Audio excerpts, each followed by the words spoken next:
संसार में ऐसा कोई प्राणी नहीं है जो भगवान शनिदेव के प्रकोप से बच पाया हो।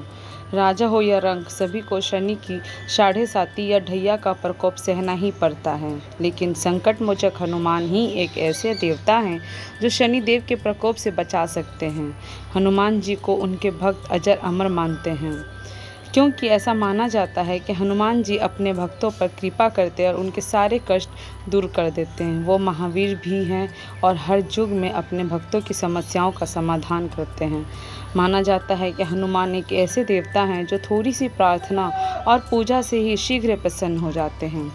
इसके अलावा शनि दोष से मुक्ति पाने के लिए भी हनुमान जी की पूजा सबसे उत्तम माना गया है। परंतु क्या आप जानते हैं कि शनिदेव को स्त्री क्यों बनना पड़ा था?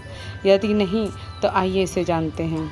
गुजरात में भावनगर के सारंगपुर में हनुमान जी का एक अति प्राचीन मंदिर स्थित है, जिसे कष्टभंजन हनुमान जी के नाम से जानते हैं। इस मंदिर की विशेषता ये है कि यहाँ हनुमान जी के पैरों में स्त्री रूप में शनिदेव बैठे हैं। सभी जानते हैं कि हनुमान जी स्त्रियों के प्रति विशेष आदर और सम्मान का भाव रखते हैं। ऐसे में उनके चरणों में किसी स्त्री का होना आश्चर्य की बात है।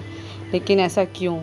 एक पौराणिक कथा है जिसमें बताया गया है कि आखिर क्यों शनिदेव को स्त्री का रूप धारण कर हनुमान जी के चरणों में आना पड़ा। प्राचीन मान्यताओं के अनुसार एक समय शनिदेव का प्रकोप काफ़ी बढ़ गया था। शनि के कोप से आम जनता भयंकर कष्टों का सामना कर रही थी। ऐसे में लोगों ने हनुमान जी से प्रार्थना की कि वे शनिदेव के कोप को शांत करें। बजरंगबली अपने भक्तों के कष्टों को दूर करने के लिए सदैव तत्पर रहते हैं और उस समय श्रद्धालुओं की प्रार्थना सुनकर वे शनि पर क्रोधित हो गए। जब शनिदेव को ये बात मालूम हुई कि हनुमान जी उन पर क्रोधित हैं और युद्ध करने के लिए उनकी ओर आ रहे हैं, तो वे बहुत भयभीत हो गए। भयभीत शनिदेव ने हनुमान जी से बचने के लिए स्त्री रूप धारण कर लिया। शनिदेव जानते थे कि हनुमान जी बाल ब्रह्मचारी हैं और वे स्त्रियों पर हाथ नहीं उठाते हैं। हनुमान जी शनिदेव के सामने पहुंच गए। शनि स्त्री रूप में थे। तब शनि ने हनुमान जी के चरणों में गिरकर क्षमा याचना की और भक्तों पर से शनि का प्रकोप हटा लिया। तभी से हनुमान जी के भक्तों पर शनिदेव की तिरछी नज़र का प्रकोप नहीं होता है। शनि दोषों से मुक्ति हेतु कष्टभंजन हनुमान जी के दर्शन के लिए बड़ी संख्या में श्रद्धालु यहाँ आते हैं।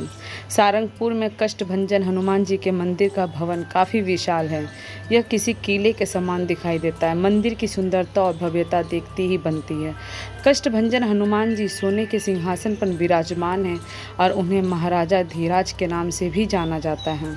हनुमान जी की प्रतिमा के आसपास वानर सेना दिखाई देते हैं। सारंगपुर के कष्टभंजन हनुमान मंदिर बहुत ही चमत्कारी है। मंदिर में सच्चे मन से साधना करने वाले श्रद्धालुओं की सभी मनोकामनाएं पूर्ण हो जाती है।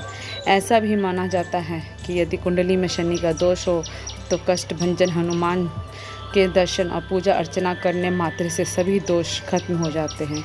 इसी वजह से इस मंदिर में हमेशा भक्तों की भीड़ लगी रहती है। इस मंदिर में हनुमान जी की प्रतिमा भी बहुत ही आकर्षक है। तो कैसी लगी ये जानकारी प्लीज़ कमेंट करने ज़रूर बताएं। Thank you.